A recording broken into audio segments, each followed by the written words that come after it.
Қызанақ көзіңізді емдейді.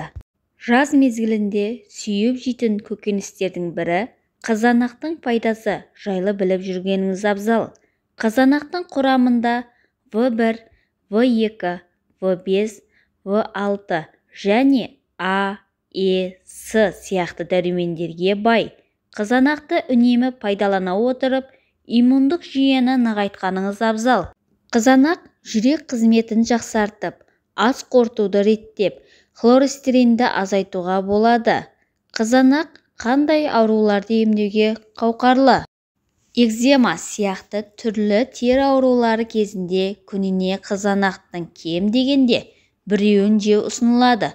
Содан кейін теріде оң өзгеріс байқалатын болады. Қызанақ түрлі маскалар жасауға да көмектеседі.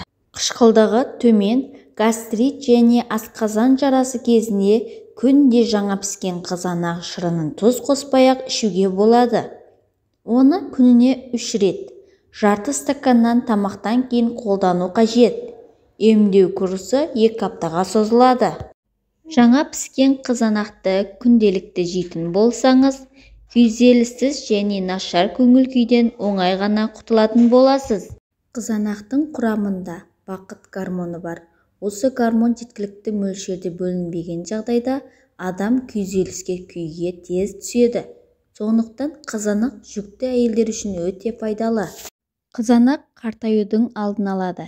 Егер қызанақты сүйіп жесеңіз, көзіңіз жастануын, ұлғаюын, пайда болатын катарактардан қорғалады. Өйткені қызанақтың құрамында В2 дәрумені бар.